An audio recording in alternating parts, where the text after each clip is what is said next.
Bonjour, vous écoutez la Minute Omicron. Aujourd'hui, on fait le point sur l'intelligence artificielle en santé au Québec. Sous la pression de la pénurie de médecins, du vieillissement de la population et des délais d'accès, le réseau se tourne vers le numérique pour trouver des réponses concrètes. D'abord, la téléconsultation. C'est l'une des avancées les plus visibles de la dernière décennie. Ce qui était marginal avant 2020 est devenu une pratique courante, reconnue et encadrée par le Collège des médecins du Québec. Les avantages? Accès à un professionnel sans déplacement, gain de temps pour les suivis et les renouvellements, accessibilité accrue en régions éloignées ou pour les personnes à mobilité réduite. Ensuite, l'intelligence artificielle elle-même. Ses applications au Québec sont pragmatiques. Première application, l'aide au diagnostic en imagerie.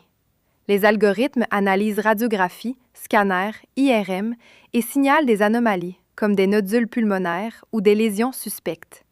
L'objectif n'est pas de remplacer le médecin, mais de l'assister.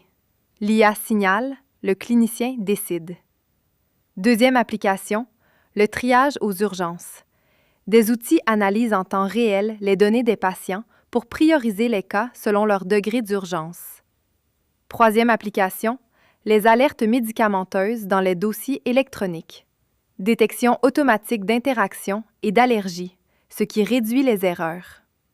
Côté dossier, le dossier Santé Québec évolue vers un dossier numérique de santé. L'objectif? Centraliser les données accessibles aux professionnels autorisés et mettre fin aux silos entre hôpitaux, cliniques, pharmacies et laboratoires. Le défi qui persiste, c'est l'interopérabilité entre les systèmes informatiques. La protection des données est encadrée par la Loi 25. Elle impose aux organisations de désigner un responsable de la protection des renseignements personnels, de publier des politiques claires, d'obtenir un consentement explicite et de notifier les patients en cas d'incident. Le Collège des médecins et l'Ordre des infirmières ont aussi émis des lignes directrices sur l'usage de l'IA, en insistant sur le maintien du jugement clinique humain. L'enjeu reste la fracture numérique. Tous les patients ne sont pas également à l'aise avec les outils.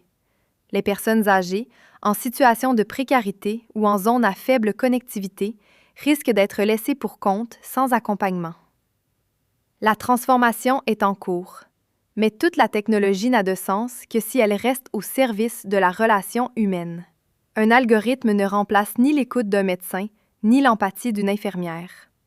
Si vous souhaitez profiter d'un accès aux soins rapides et sécuritaires, Clinique Omicron propose des consultations en personne et en téléconsultation partout au Québec. Le lien vers l'article complet est dans la description. Article rédigé par Geneviève Dostie, rédactrice santé chez Clinique Omicron.